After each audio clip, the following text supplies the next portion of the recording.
Hello बच्चों, let's see the question. The question says, which of the following contributes to differences in the two sides of the cell membrane?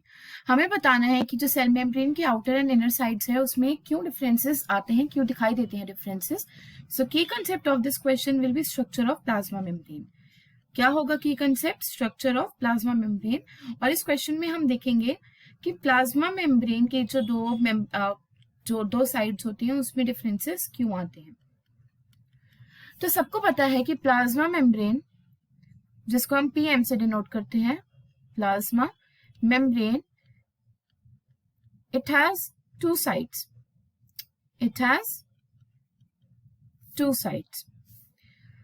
First side जो होगी, हम first side की बात करते हैं. First side it faces the cell cytoplasm.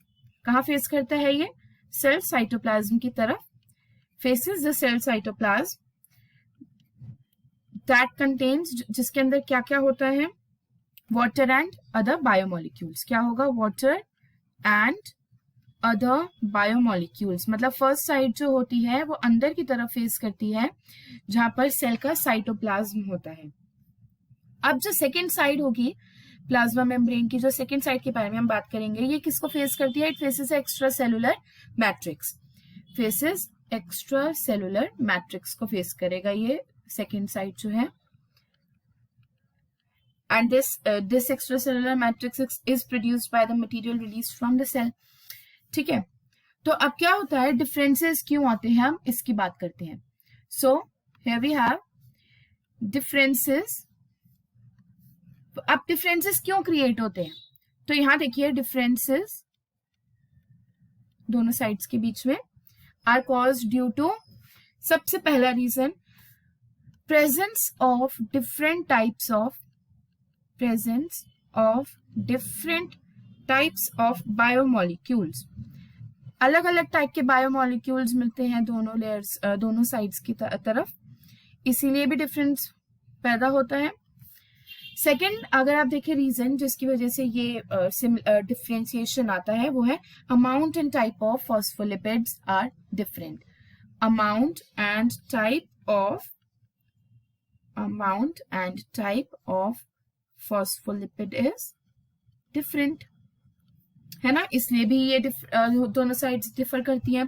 Third हो सकता है डिफरेंसेस इन पेरिफेरल प्रोटीन्स. क्या किस चीज में डिफरेंस आ जाए? डिफरेंसेस इन पेरिफेरल प्रोटीन्स भी तो अलग हो सकते हैं. इन पेरिफेरल प्रोटीन्स, इस वजह से भी हो सकता है. And the last reason due to which this difference can be caused will be different domains expressed on the end of integral proteins. Different domains expressed